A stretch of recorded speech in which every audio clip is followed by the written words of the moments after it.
poco comunes, ¿ya? Que es artritis reumatoide y la otra lupus eritematoso sistémico.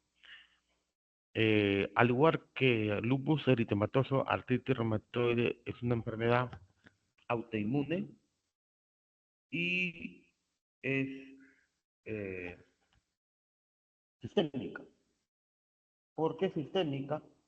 Porque ataca a muchos órganos, ¿no? Como por ejemplo, ojo, ¿no?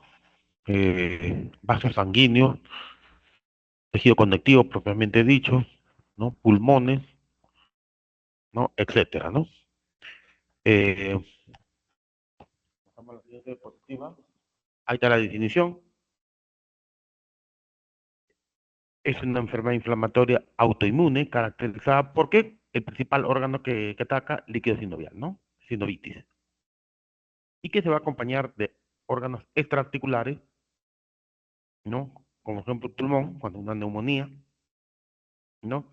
Y estos síntomas clínicos son dolor, hinchazón, rigidez, malestar adecuadamente. Ahora, ¿cuál es la importancia de acá del curso, del tema, ¿no? Es que nosotros tenemos que hacer un diagnóstico pronto, rápido. Recordemos que si nosotros no hacemos un buen diagnóstico, pues daremos un mal tratamiento y esta enfermedad es degenerativa, ¿no? Deja secuelas, ¿no? Entonces nosotros lo que queremos es hacer un diagnóstico rápido, ¿no? Como dice ahí, ¿no? Por lo tanto, ¿por qué es? Porque es una enfermedad degenerativa, ¿no? Discapacitante sobre todo, ¿no? Por lo tanto, se requiere un diagnóstico y tratamiento adecuado desde las primeras etapas. Un poco de epidemiología afecta aproximadamente, no es que aproximadamente, perdón, sí, a las mujeres, ¿no? Una edad promedio de 30 a 50 años, ¿no? Y los principales trastornos se caracterizan por dolor, hinchazón y rigidez de múltiples articulaciones, ¿no? Y ahí miren lo que dice en rojo, ¿no? Lo más importante, la destrucción articular progresa rápidamente después del inicio de la enfermedad, ¿no? Lo que resulta en una disfunción física, y miren, irreversible, ¿no? ¿No? Y una de deformaciones de las articulaciones afectadas.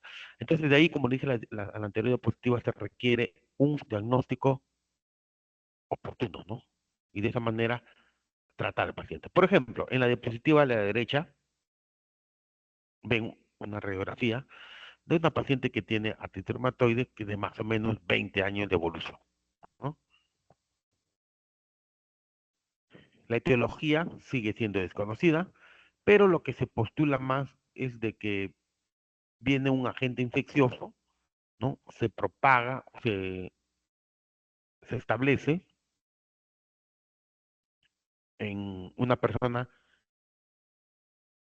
genéticamente predispuesta, ¿no? Por ejemplo, la predisposición genética parece clara, ya que la mayor prevalencia entre familiares de primer grado, un 20% concordante de homocigotos y lo más interesante aquí, una elevada asociación de complejo de discompatibilidad, ¿no? HLA-DR4, 70% en pacientes con artritis. Esto es más o menos el mecanismo, ¿sí? de, de cómo se genera la enfermedad a nivel de líquido sinovial, ¿no? Se produce activación de los linfocitos, eh, de los linfocitos CD4, y estos van a generar citocinas proinflamatorias, con la consiguiente estimulación a nivel de macrófagos y a nivel sinovial van a producir este factor de necrosis, ¿no? Y la interleucina 1. Y estos van a ser responsables de generar estos síntomas inflamatorios, ¿no? Estos síntomas inflamatorios, y que posteriormente van a degradar al cartílago y los huesos por activación de osteoclastos, ¿no? Osteoclastis y proteasis. Listo. Más de lo mismo, otra vez. cuáles son esos agentes infecciosos, ¿no? Muchos, ¿no? Tuberculosis, virus de Interbar, etcétera. Los factores genéticos que ya les dije, ¿no? Hay una alta predisposición, ¿no? El complejo de incompatibilidad, el HLA-DR4, hasta 7 veces mayor el riesgo relativo. El complejo de incompatibilidad HLA-DRB1 es predictor de enfermedad severa y persistente. Hay factores hormonales que pueden incrementar la susceptibilidad y modificar el curso de enfermedad. Por ejemplo, el embarazo, ¿no? El embarazo se dice que en una paciente con artritis reumatoide disminuye los dolores articulares. Más de lo mismo, acá está, en una persona presuntamente genética, viene un agente infeccioso y altera la respuesta inmune. Esta es una diapositiva importante, ya que muchas enfermedades reumatológicas eh, comprometen, ¿no? Pulmón, ¿no? Y una de ellas pues es artritis reumatoide, ¿no? ¿No? Otras, como por ejemplo lupus eritematoso, esclerosis sistémica, polimiositis, dermatomiositis, síndrome de Sjögren. Entonces, aquí hay que tener nosotros en cuenta, ¿no? El diagnósticos diferenciales de enfermedades reumatológicas que atacan o comprometen el pulmón, ¿no? Y muchos de ellos a veces son causas de fallecimiento, ¿no? ¿No? Casi fallecimiento. La sintomatología entonces se trata pues de una rigidez matutina, ¿no? Dolor, hinchazón poliarticular. Los pacientes a menudo se quejan de rigidez desde el inicio de la enfermedad y experimentan dificultad para mover los dedos al despertar, ¿no? ¿No? Yo siempre los alumnos de repente que están rotando conmigo, ¿no? Les pregunto, sí, doctor, tengo dificultad hasta para hacer un puño, ¿no? Ahora, ¿cuál, dónde se inicia la sintomatología, ¿no? ¿No? Es probable que estos síntomas aparezcan en las articulaciones de dedos y manos y pies, pero sobre todo articulaciones interfalángicas proximales, ¿ya? Luego la metacarpofalángica, metatarsofalángica, ¿ya? ¿Cómo debuta? Con un síndrome reumatoide, puede durar el índice de incidioso semanas o meses. La gran mayoría va a tener un curso progresivo, ¿no? Muy pocas remisión sin tratamiento. El curso clínico es ondulante, pero acá viene lo importante, ¿no? El daño estructural. Es progresivo e irreversible, ¿no? Y miren, otro punto importante que dice acá en esta radiografía, dice, la radiografía puede no detectar erosiones tempranas. Entonces, de ahí que viene la importancia que vamos a ver en la bioquímica, ¿ya? Porque vamos a ver aquí artritis reumatoide cero positivas y artritis reumatoide cero negativas, ¿no? Estos son compromisos extraarticulares, ¿no? De mal pronóstico, ¿no? No nódulos, ¿no? No. Cómo examinar a un paciente, ¿no? Miren, a la palpación, hay dolor, ¿no? Miren en la mano izquierda, ¿no? Tumefacción, ¿no? Las articulaciones interfalángicas distales son raramente el inicio de la enfermedad. Ya, raramente son el inicio de la enfermedad, ¿no? O el inicio del inicial. Los pacientes a menudo se quejan de síntomas generales como malestar, fatiga y fiebre, ¿no? ¿No? Acá está el compromiso extraarticular, ¿no? Ojos, que era conjuntivitis, ¿no? Xerostomía debido hacia la adenitis, los nódulos reumatoideos, ¿a dónde? En los antebrazos, neuropatía comprensiva, ¿no? Y también disnea de esfuerzo o tos seca por neumonía. ¿No? Eh, Miren, más de lo mismo, como la infección, tenemos que ver bien. Esta es una diapositiva con una enfermedad ya más avanzada, de más o menos 10, 12 años. Miren acá, ¿no? Hay compromisos también semiológicos, ¿no? Como por ejemplo, van dando, las deformaciones van dando su forma, ¿no? Por ejemplo, ahí, como que ustedes ven acá, deformidad en ojal, ¿no? O deformidad en cuello de cisne, como dice acá. Nosotros siempre tenemos que ver a todo paciente, examinar la inspección, ¿no? Palpación, ¿no? Que tiene realidad dolor a la palpación y acumulación de líquido sinovial. Nosotros, las articulaciones afectadas se caracterizan por hallazgos inflamatorios como hinchazón, enrojecimiento, sofocos en general, ¿no?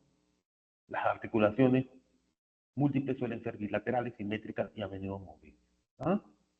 Muy bien. Es más de lo mismo, acá están los patrones de formación, deformidad en ojal, como ustedes ven ahí, y la deformidad en cuello. Sí. Vamos avanzando. ¿Ya? Cuando la inflamación se extiende a los tendones, ¿no? También pueden desarrollar a nivel de la muñeca, ¿no? El síndrome de túnel cardíaco, ¿no? ¿Por qué? Porque hay hinchazón, compromiso vascular. Entonces, acá viene lo importante del, del tema. eh, por, nosotros tenemos que hacer un diagnóstico temprano, ¿no? Porque de nada sirve, doctor, sabes que tomarle una placa cuando ya la enfermedad ha avanzado, ¿no? Nosotros no queremos que esas articulaciones, este compromiso llegue a deformar al paciente, a discapacitar, ¿no? Entonces, existen pruebas, pero no son de al 100%, ¿no? Exámenes que nos van a ayudar para el diagnóstico. Uno de ellos, ¿no? El factor reumatoideo.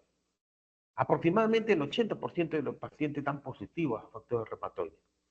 Sin embargo, hay gente que es sana, o hay gente que tiene enfermedad hepática y que pueden ser positivos para este factor reumatoideo.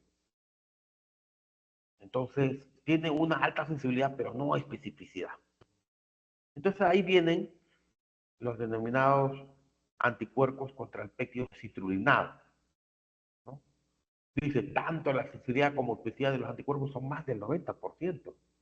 Y miren ahí, chicos, miren lo que estoy leyendo, ¿ah? Y los pacientes con artritis reumatoide desarrollan actividad, positividad, antes de la aparición de los síntomas, ¿no? Y que lógicamente, si son altos, tanto el factor reumatoideo o anticuerpos, si no, los títulos son altos, son de mal pronóstico, ¿ya? Los pacientes con niveles elevados de anticuerpos o factor reumatoideo, la progresión de la destrucción es rápida.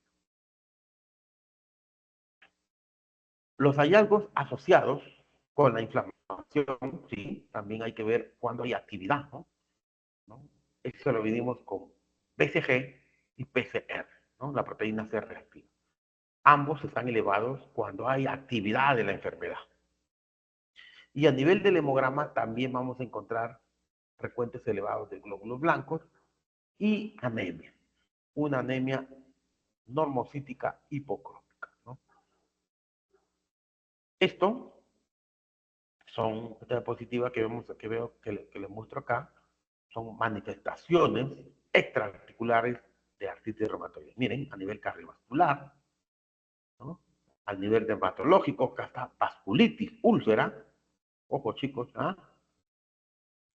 Hematológicas, puede haber esplenomegalia, ¿no? Etcétera.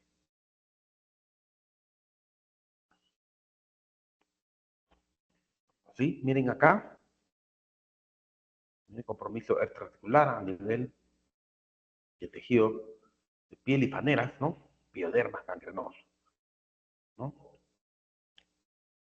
Vasculitis, ¿no? También podemos ver acá en compromiso extraarticular, ¿no? Ojo, ¿no? Nódulos subcutáneos a nivel de la región de los antebrazos, etc. Ahora, un buen diagnóstico se hace primero una buena historia clínica, ¿no? Una buena historia clínica, un buen examen físico y posteriormente la ayuda al diagnóstico, ¿no? Se puede ser laboratorial y por imagen. Estos criterios, vamos a ver, hay dos, ¿no? Los criterios del Colegio Americano Reumatológico y el otro EULAR, ¿no?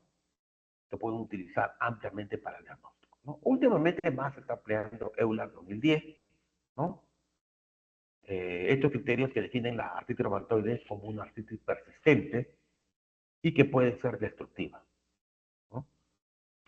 Se formularon con el objetivo de diferenciarles de otras formas de artritis poco después de operación y permitir el inicio rápido del tratamiento fármaco. ¿Qué es fármaco? Fármacos moduladores o modificadores de la enfermedad. O sea, los que van a permitir retrasar estas deformaciones o el avance de la artritis reumatoide. Otra vez, diagnóstico, ¿no? No existe ninguna prueba, pero nosotros podemos allá pedir factor reumatoideo, ¿no? Que ya les dije, un 75-80% de pacientes aparece en las 2/3 pacientes con artritis reumatoide. No es específico, ¿no? ¿No? La positividad no establece el diagnóstico de artritis reumatoide, pero puede tener una importancia pronóstica, ¿no? Como ya les dije, ¿no? Títulos elevados de factor reumatoideo son de malos pronósticos, ¿no? Son de malos pronósticos. El tipo de anticuerpo detectado en factor reumatoide es el IgM, ¿ya? Es el IgM. Y los otros anticuerpos, ¿no? Que yo siempre les pido, ¿no? Los famosos anticuerpos contra el péptido citrulinado, ¿no? Contra el péptido citrulinado, ¿no? Estos anticuerpos tienen una sensibilidad parecida al factor reumatoideo, pero son más específicos, ¿no? Estos resultan de ser útiles en el diagnóstico precoz, ¿no? ¿No? Inclusive el paciente cuando aún no reúna criterios de diagnóstico, ¿no? Igual que factor reumatoideo, ¿no? Títulos elevados, los pronósticos son malos, ¿no? Son más agresivos, ¿no? Ahí está, ¿no? La porción IgM de factor reumatoideo, una sensibilidad 52, 54, 90%, especificidad 70 y 90%, y los anticuerpos citrulinados, una especificidad más alta, ¿no? Entonces, sí, también laboratorialmente encontramos una anemia normocítica, normocrómica, que se relaciona con la actividad de la enfermedad, ¿no? La BCG y la PCR también son reactantes de la fase aguda, como la ceruplamina suele estar elevado en artritis reumatoide, ¿no? Y también se correlacionan con actividad. Ojo, pregunta de examen, ¿factor reumatoideo sirve para monitorizar actividad de la enfermedad? No, ¿ya? No. Estos son los criterios antiguos, ¿no? Del Colegio Americano de Reumatoide. Miren, consideraba rigidez matutina, artritis de 3 o más grupos articulares, artritis de articulaciones de las manos, que sea simétrica, la presencia de nódulos reumatoideos, factor reumatoideo y alteraciones radiológicas, ¿no? Pero en ese tiempo no consideraban todavía, por ejemplo, los anticuerpos contra péptidos. Entonces, esto está en EULAR 2010, ¿no? Miren, chicos, lo divide en 3 grandes grupos, ¿no? 1, la afectación articular; 2, la serología; y 3, la duración. Más de 6 puntos, nosotros podemos considerar diagnóstico de artritis reumatoide. Ahora, eh, miren, chicos, porque yo siempre pregunto, ¿ah? Afectación articular. Más de 10 articulaciones pequeñas afectadas te da un puntaje de 5. 4 a 10 articulaciones pequeñas afectadas, 3 puntos, ¿no? Entonces, a mayor número de articulaciones pequeñas afectadas, te da un más alto puntaje. En cuanto a serología, ¿no? Factor reumatoideo, anticuerpos subordinados positivos, 2 puntos; si son altos, 3 puntos. Y BCG-PCR, si están normales, 0. BCG-PCR, 1. Entonces, doctor, aquí podemos nosotros diagnosticar, lógicamente, si la serología sale positiva, más la compromiso articular, nosotros podemos ahí diagnosticar artritis reumatoide cero positiva. ¿Y cuándo podemos hacer diagnóstico de artritis reumatoide cero negativa? Cuando solamente hay un compromiso articular y sobre todo el factor reumatoideo, anticuerpos funcionales sean negativos. Ahí nosotros podemos considerar el diagnóstico de artritis reumatoide cero negativo. Ahora, ¿cuál es el, pregunta de examen también, ¿no? ¿Cuál de estos criterios es el más importante? Pregunta de examen, ¿ya? Es el número de articulaciones, ¿ya? Muchas veces los chicos marcan anticuerpos centrados. No, mire, es el número de articulaciones pequeñas, ¿no? Miren, hasta 5 puntos te da acá. ¿Ah? Muy bien. Hay algo radiológico, ya les dije que radiología para un diagnóstico temprano no sirve, ¿no? No es de muy poca ayuda, pero sí nosotros podemos ver en el curso en el desarrollo de la enfermedad en el tiempo, ¿no? Vamos a ver que hay aumento de volumen de partes blandas, eh, osteoporosis, ¿sí? Erosiones articulares, pinzamiento, pérdida de alineamiento y destrucción articular. Miren acá, ¿no? Acá, erosiones, ¿no? Acá, bueno, desviaciones, ¿no? Miren ahí, erosión también, en interfalángica proximal, miren ahí, ¿no? Erosión, compromiso del cáncer, ¿no? Artritis reumatoide, miren, por ejemplo, ahí una mujer de más de 15 años de evolución, ¿no? La política básica del tratamiento de artritis reumatoide implica la intervención inmediata después del diagnóstico, ¿no? ¿Por qué? Porque nosotros no queremos que el paciente llegue pues a la discapacidad, ¿no? Entonces ahí vienen los fármacos modificadores, moduladores de la enfermedad para suprimir la artritis e inducir a la remisión, ¿ya? ¿No? Forma de tratamiento, rehabilitación, fisioterapia, ¿no? El ejercicio adecuado es necesario para mantener la movilidad articular y de esta manera evitar la atrofia muscular. El uso de férulas puede contribuir a mejorar o evitar las deformaciones y se debe reservar el reposo para situaciones concretas de brotes articulares. Entonces, acá nosotros podemos dar en el tratamiento, uno para el dolor, ¿no? Porque eso es lo que más le molesta al paciente, no el dolor, ¿no? Podemos dar cualquier analgésico, cualquier antiinflamatorio, ¿no? Podemos dar corticoides, inclusive, a baja dosis, ¿no? Podemos dar AINE, ¿no? AINE selectivos también, que muchas veces lo usamos, celecoxib, eterocoxib, ¿no? Y los otros gran grupo es los inductores de la remisión o fármacos moduladores de la enfermedad, ¿no? Y ellos se dividen en sintéticos, biológicos y las pequeñas moléculas dirigidas anti-YA, ¿no? Estos agentes biológicos son caros, chicos, ¿ya? Por si acaso, ¿ya? Son caros. Entonces, fármacos inductores de remisión, moduladores de enfermedad, modificadores de enfermedad, con muchos nombres lo van a encontrar ustedes en la literatura. Entonces, sintomáticos, ahí tenemos, ¿sí? AINES antiinflamatorios, ¿no? Naproxeno, ibuprofeno. Hay que tener en cuenta que estas enfermedades son crónicas y que estos pacientes van a requerir tratamientos largos, ¿no? Entonces, nosotros tenemos que saber muy bien sus efectos adversos, ¿ya? De los AINES, de los corticoides, ¿no? Opioides, etc. Estos son sintomáticos, pero acá vienen los fármacos moduladores o modificadores de enfermedad, ¿no? Que podemos tener acá los citostásticos a la cabeza metrotexate, ¿no? Metrotexate sigue siendo el fármaco de elección, ¿no? De elección. Lamentablemente no se puede usar en todos, sobre todo en pacientes que tienen falla hepática o que tengan falla renal, ¿no? Falla renal, ¿no? Aciatropina, ciclosporina, ciclofosfamida, leflunomide, que es otro de los fármacos también muy utilizados. También tenemos otro fármaco modulador de enfermedad, penicilamina, sulfasalacina y los antimaláricos que también ayudan mucho, o cloroquina, hidroxicloroquina. Estos fármacos se pueden usar, manejar solos, ¿no? O también combinados, ¿no? Como por ejemplo acá, metrotexate, hidroxicloroquina, sulfasalacina, ¿no? Muy bien. Nosotros tenemos los inductores de la remisión. Cuando no funcionan los fármacos anteriormente dichos, ya vienen los agentes biológicos, ¿no?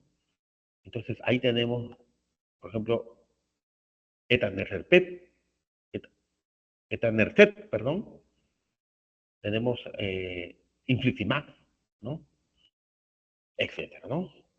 Ya, estos fármacos, repito, se usan cuando no funcionan los fármacos moduladores anteriormente dichos, ¿ya? Sobre todo metotrexate, que sigue siendo uno de los fármacos más utilizados. Otros fármacos también que podemos tener acá, ¿no? Son antirreceptores tocilizumab, ¿no? Que en un inicio se estaba como prueba durante la pandemia para COVID. No fue demostrado. Otro tenemos rituximab, ¿no?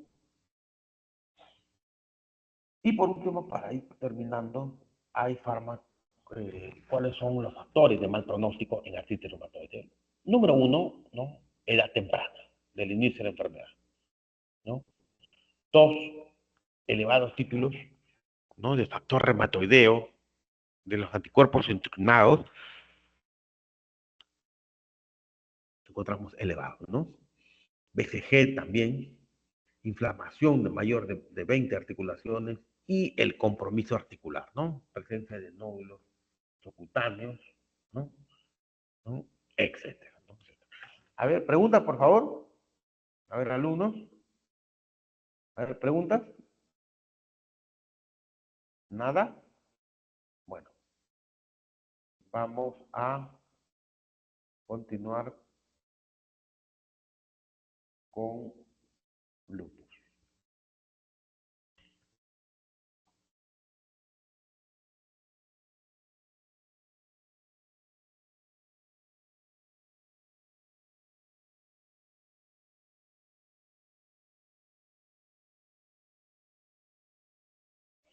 Listo. ¿Sí ven, por favor? A ver si me confirman.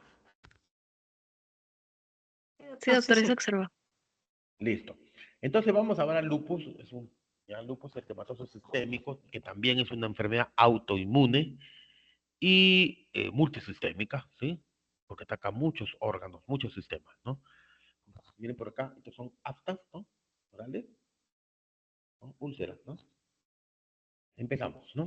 Lupus es una enfermedad también, igualmente que artritis reumatoide, crónica, inflamatoria, sistémica, ¿no? Y aunque su etiología es desconocida, es la enfermedad autoinmunitaria por excelencia en la que existe una producción exagerada de autoanticuerpos, que pueden dañar prácticamente cualquier órgano o sistema, ¿no? Pero miren acá lo más importante, existe una producción exagerada de autoanticuerpos, ¿ya? Entiéndalo porque siempre pregunto inmunología, ¿ya? El curso y pronóstico son extremadamente variables según los casos. Eh, Acerca de la epidemiología, ¿no? Al igual que el artritis reumatoide, es propia de la edad de mujeres, no propia, perdón, de mujeres, sobre todo en edad fértil. Y aunque pueden aparecer también casos en varones, ancianos y niños, el predominio del sexo femenino sobre hombre, miren, de 9 contra 1. ¿No? Existe una distribución mundial y existe predisposición de todas las razas, ¿no? Pero dice que más agresiva es en la raza afroamericana. En el Perú, poco frecuente, 0.05% de tolerancia. Pero estas cifras pueden ser subdiagnosticadas aún, ¿no? Porque a veces no se hacen buenos diagnósticos oportunos, sobre todo, ya vemos en la gente población pues, de la selva, de la sierra, ¿no? La etiología sigue siendo desconocida, igual que el artritis reumatoide, ¿no? Pero se asumen factores genéticos, factores externos, factores hormonales. Entre los factores genéticos tenemos la asociación de los complejos de compatibilidad, ¿no? HLA, TR2, TR3, ¿no? Déficit de complemento, ¿no?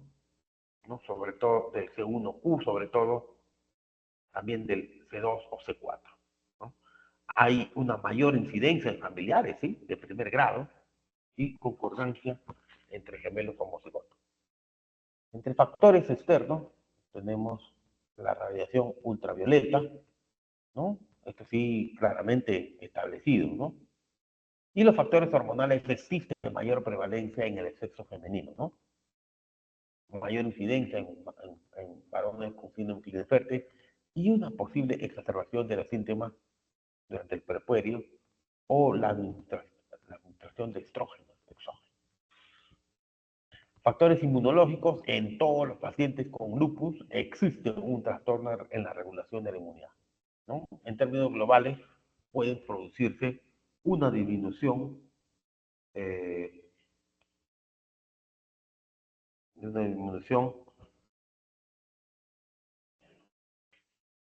por parte de la supresión de los linfocitos supresores, ¿no?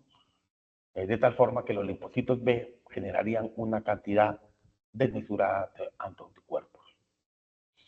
Entonces vamos a ver acá las manifestaciones clínicas, ya, es largo, ¿no? Porque compromete casi todos los,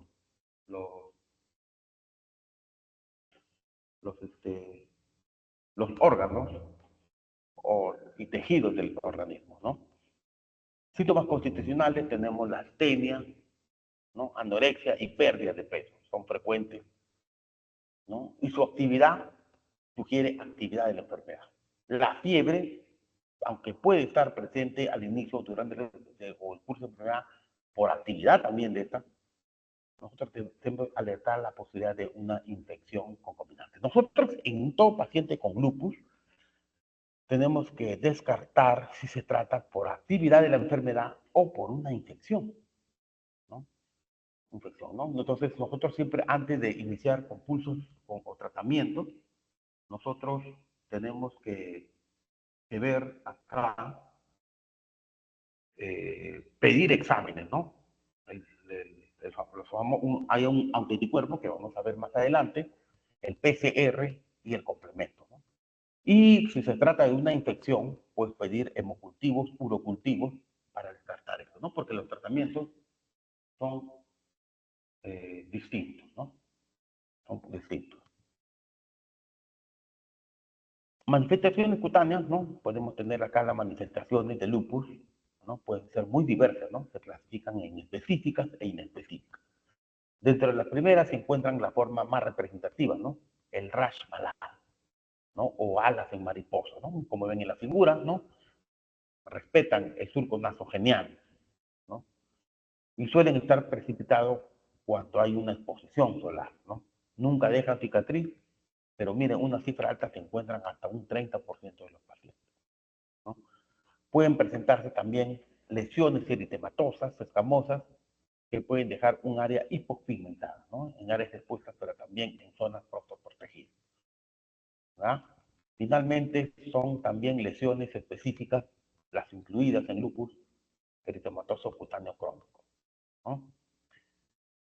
Muy bien, miren, formas inespecíficas, ¿no? Fotosensibilidad, aftas orales, que ya vimos en la primera diapositiva, alopecia, etcétera, ¿no? Etcétera. Siempre hay un compromiso articular, ¿no? Miren, hasta un 90% en los pacientes con lupus, ¿no? O sea, al igual que artritis reumatoide, también hay un compromiso en esta enfermedad reumatológica. La diferencia está en que artritis reumatoide ocasiona erosiones articulares, ¿no? Erosiones, erosiones. En cambio, en lupus no. En lupus no. No produce esta deformación. No produce estas erosiones, esta destrucción, ¿no? Y si lo hay, ¿no? Como dice acá, muy raras veces, ¿no? Ya se llamaría el síndrome de Rupus, ¿no? El síndrome de Rupus, ¿no? Entonces pueden ser solamente artralgias, ¿no? O bien polioartritis de grandes o pequeñas articulaciones, el compromiso articular. ¿Ya? Muy bien. Entonces tienen que tener muy bien en cuenta la diferencia entre artritis reumatoide y lupus eritematoso, por compromiso articular. Dentro del compromiso hematológico van a ver que las tres series hemáticas pueden verse afectadas, ¿no? Hay leucopenia, sobre todo linfopenia, y estos suelen asociarse a la actividad de la enfermedad, ¿no? La anemia de proceso crónico es la más frecuente, ¿no? Y si bien, eh, es ¿cómo se llama? La más característica es la anemia hemolítica autoinmune, mediada por anticuerpos calientes IgG, que van a dar lugar un test de Kuhn positivo, ¿no? Un test de Kuhn positivo. ¿Ya? Siempre pregunta de examen es esto, ¿no, chicos? Vamos a también a nivel hematológico, el perfil hepático, vamos a encontrar la elevación de la bilirrubina indirecta, la LDH elevada, ¿no? Vive con descenso e inclusión, desaparición de la actoglobulina. También vamos a encontrar el compromiso plaquetario, ¿no? Hay una disminución de estos recuentos, ¿no? ¿No? Puede aparecer de forma aislada o también con presencia, como hay anemia hemolítica, presencia de ictericia, ¿no? Y cuando hay esta ictericia asociada a trombopenia o esta anemia hemolítica, va a recibir el síndrome de EVA, ¿tá? Síndrome de EVA. Otra forma también es la presencia de los anticuerpos antifosfolipídicos. Y en ello vamos a encontrar que en el perfil de coagulación, el TTPA va a estar alargado, ¿no? Alargado, ¿no? Manifestaciones cardíacas, tenemos pericarditis, es la manifestación cardíaca más frecuente, cursa con dolor precordial, con o sin roce pericárdico, y puede llegar a ocasionar taponamiento cardíaco, ¿no? Responde bien al tratamiento con corticoides. Si nosotros hacemos un buen diagnóstico, chicos, vamos a salvar la vida al paciente. Las manifestaciones pulmonares, las alteraciones a nivel pulmonar y pleural son frecuentes en los pacientes con lupus eritematoso sistémico. La neumonitis lúpica suele presentarse al inicio de la enfermedad y cursa con disnea acompañada de tos, hemoptisis o fiebre. La patogenia no está clara, pero se piensa en un posible daño de la unidad alveolo-capilar, ¿no? En la radiografía puede verse como acá en la figura, infiltrados acá, bueno, acá hay bilaterales, ¿no? Pero también es muy frecuente el derrame pleural. Acá en esta figura no se ve el derrame pleural, ¿ya? Pero bueno, acá sí lo ven. Perdón, acá sí lo ven, ¿no? Un derrame pleural derecho masivo, ¿no? Masivo, ¿ya? En pleuritis, la pleuritis es muy frecuente, se describe hasta un 50% de los pacientes uni o bilateral, ¿no? Y si nosotros hacemos toracocentesis, lógicamente vamos a encontrar que suele ser un exudado, ¿no? Un exudado de predominio linfocitario con cifras de glucosa normal. El complemento está disminuido, ¿no? Y el ANA y anti-DNA van a ser positivos, como vamos a ver.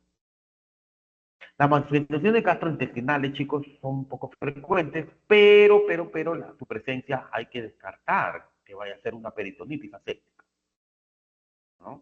Entonces, con ellos nosotros podemos tratar con corticoides y podemos salvar la vida del paciente, ¿ah? Este es lo más importante, la manifestación de renales. ¿Y por qué hablo esto?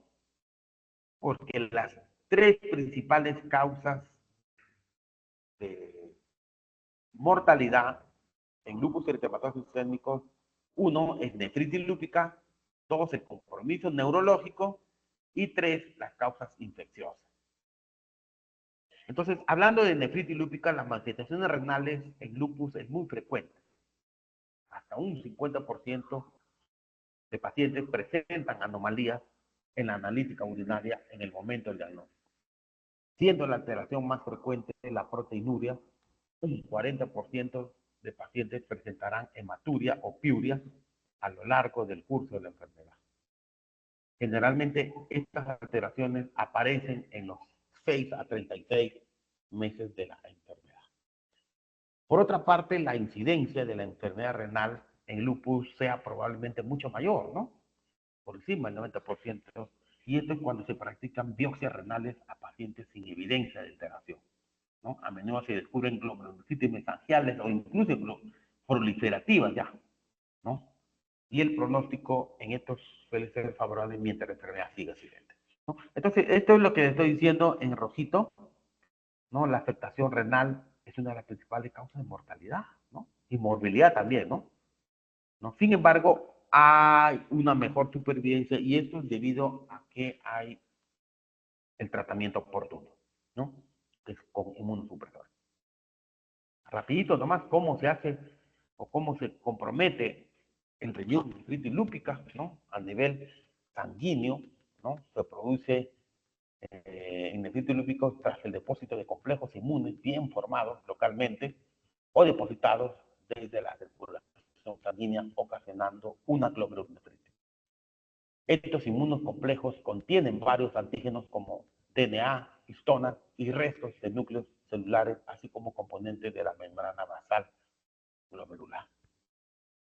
Miren chicos, inicialmente se localiza en el espacio subendotelioidal y mesangial y posteriormente en el área subepitelial, de quien de la membrana basal glomerular, ¿no? En conclusión, va a haber procesos de inflamación, necrosis y fibrosis irreversibles, ¿no? Irreversibles. Siempre nosotros en nefritis lúpicos, todos pacientes con diagnóstico de lupus eritematoso, siempre nosotros preguntar su forma de orinar, cómo está orinando, ¿no? Y ahí tenemos pues la presencia de proteinuria, ¿no? El síndrome nefrótico, ¿no? ¿Cuáles son las características del síndrome nefrótico? ¿No? Proteinuria mayor de 3.5%, hiperlipidemia, hiperlipiduria, ¿no? Hipolvuminemia. El diagnóstico definitivo es la biopsia, ¿no? Definitivamente es la biopsia renal, ¿no? Es la biopsia renal, ¿no? Correlaciones clínicas patológicas, nefritis lúpica, ¿no? Vamos a ver acá hasta 6 clases debido a biopsia, ¿no? ¿No? Ahí están, ¿no? Las manifestaciones neuropsiquiátricas son muy frecuentes, chicos, ¿ah? Son motivos de ingreso por emergencia, ¿no? Y pueden clasificarse como primarias, mediante inmunológicamente, o secundarias, ¿no? Al daño de otros órganos al tratamiento. Miren, es un sinnúmero de síndromes o problemas de salud, ¿no? ¿No? Migraña, ataque isquémico, ¿no? Trastorno cognitivo, estado confusional, ¿no? Trastorno de ansiedad, psicosis, etcétera, ¿no? Etcétera. Miren chicos, esta diapositiva es muy importante, sobre todo para el tratamiento, ¿ya?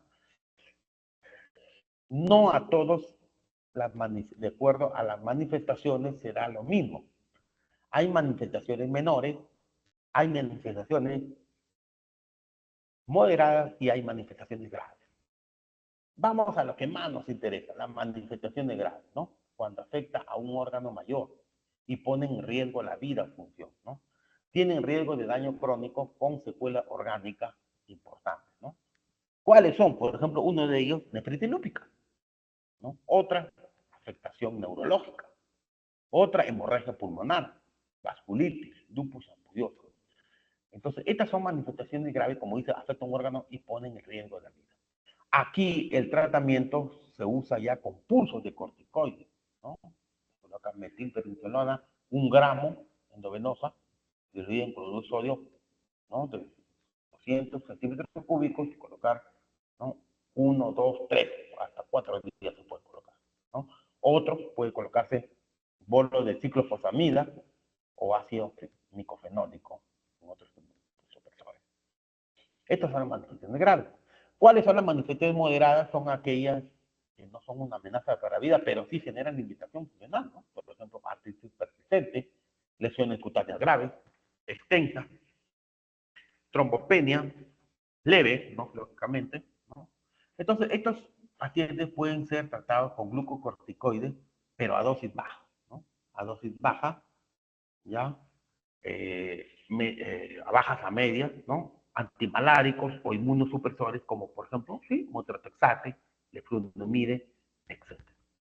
Y las manifestaciones menores suponen que no son una amenaza para la función o vida. No generan un daño irreversible o una secuela relevante, ¿no? Por ejemplo, fatiga, fiebre. Lógicamente, fiebre, ya saben, el diagnóstico diferencial, ¿no? Artritis leve o intermitente, ¿no? Algunas manifestaciones cutáneas, ¿no? Estos pueden ser tratados con AINE, antimaláricos y glucocorticoides también a dosis baja, ¿no? Cualquiera de esas opciones se pueden usar, ¿ya?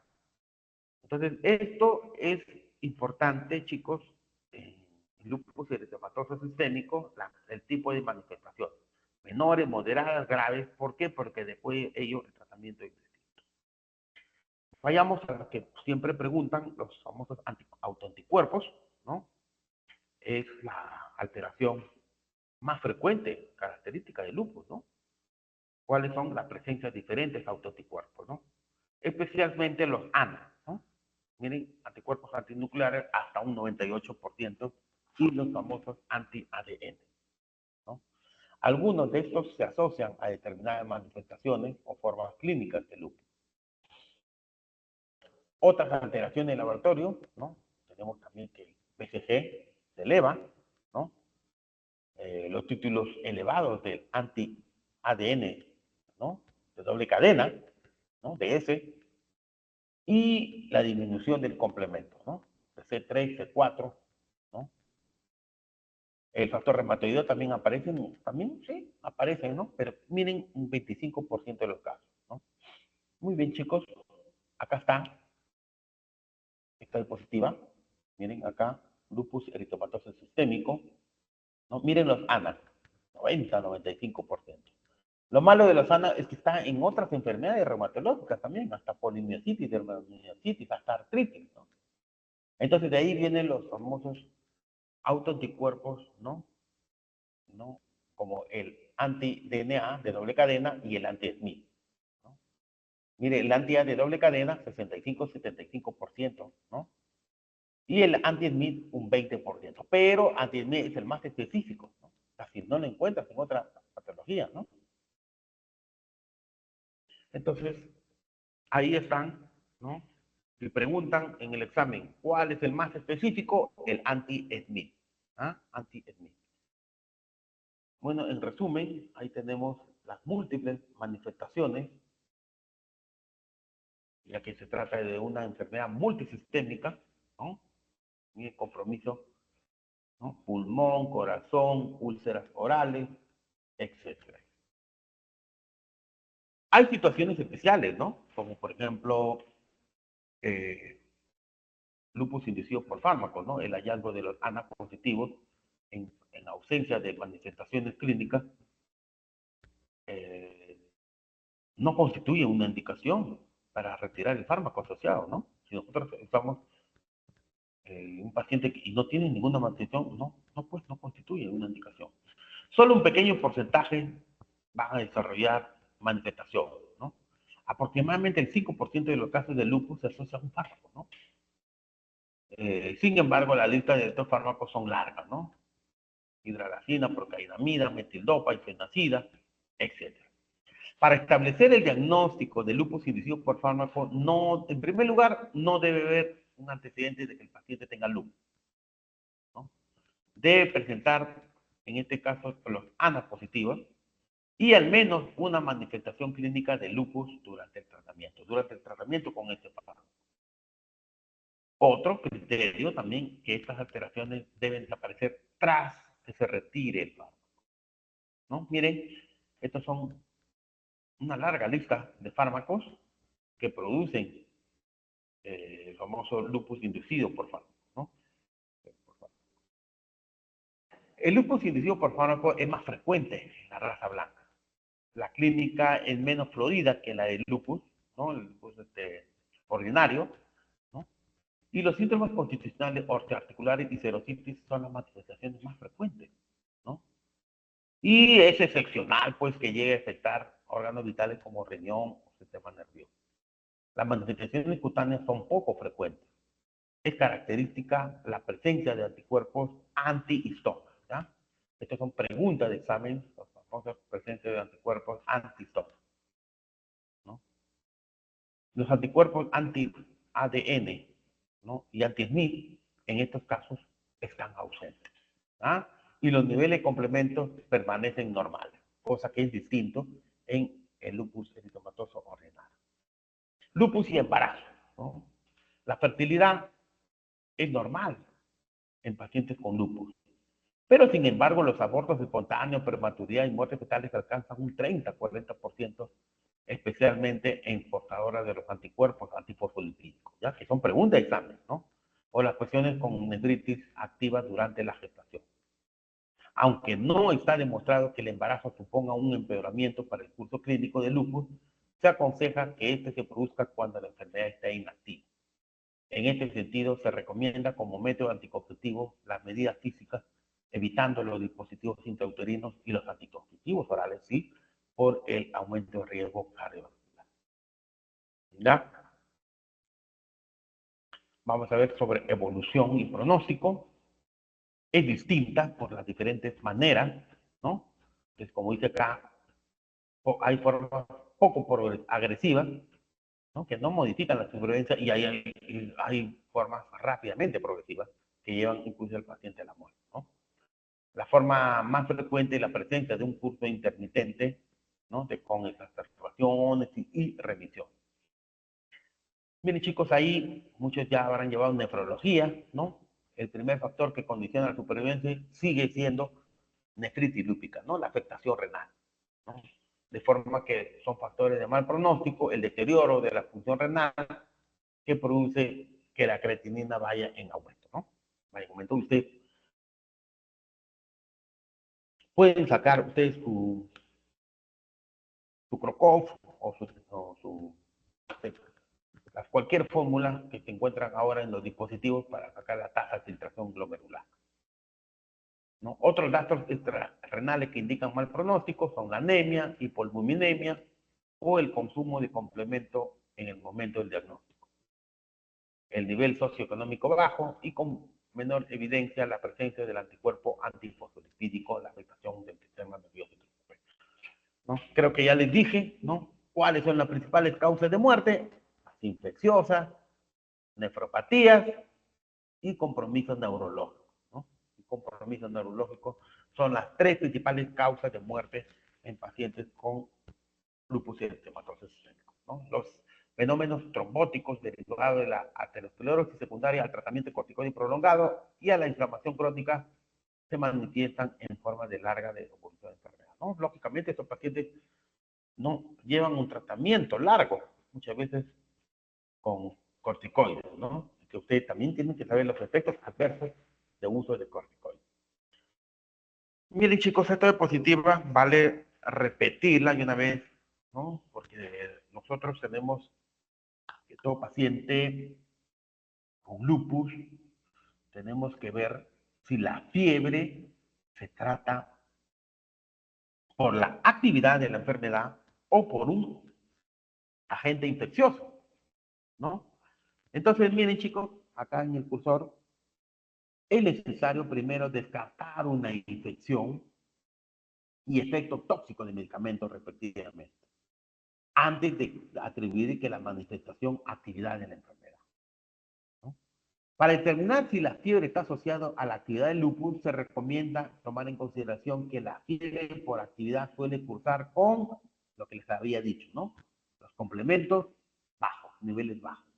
La elevación de los autoanticuerpos anti-ADN y una elevación discreta de PCR. Miren, ahí chicos, dice ahí calidad de la evidencia moderada, recomendación fuerte. En pacientes sin datos iniciales de proceso infeccioso, se recomienda el uso de glucocorticoides en dosis media, ¿no? Dosis media alta, ¿no? Bueno. El tratamiento debe ser individual, ya les dije, ¿no? Hay manifestaciones leves, hay manifestaciones moderadas y hay manifestaciones graves, ¿no? Y mucho más se trata de una enfermedad crónica y con requerimientos de corticoides, miren, prolongados, ¿no? Siempre se debe buscar la dosis mínima que permita controlar los síntomas para minimizar los efectos secundarios, ¿no? Efectos secundarios. Acá, ¿sí? Acá están las consideraciones, cómo nosotros debemos usar los pulsos de corticoides, ¿no? Miren ahí, por ejemplo, aunque siempre en actividad baja nosotros podemos usar solo AINE. En caso que querramos usar glucocorticoides, podemos usar a dosis baja, ¿no? Acá está con el uso de prednisona, ¿no? Menos de 7.5 miligramos por día. Luego podemos usar actividad moderada, ¿no? Una dosis intermedia de 7.5 a 30 miligramos por día. Y lo otro, actividad grave, ¿no? Acá se puede usarse a 30, 100 miligramos por día, o si no, bolos de corticoides, como ustedes han visto, ¿no? Bolos de corticoides, o también dexametasona también se puede usar a alta dosis.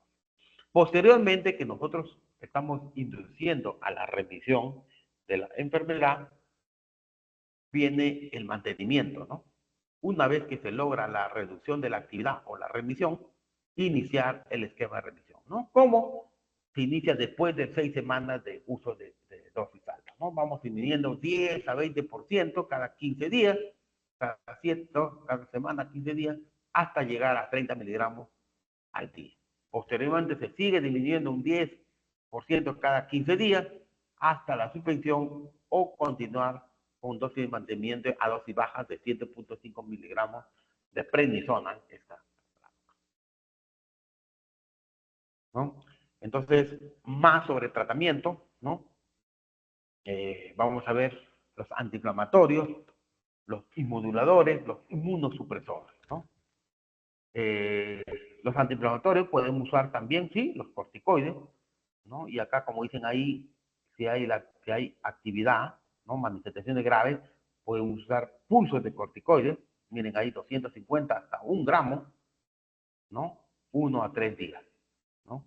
Luego podemos ir bajando la dosis, ¿no?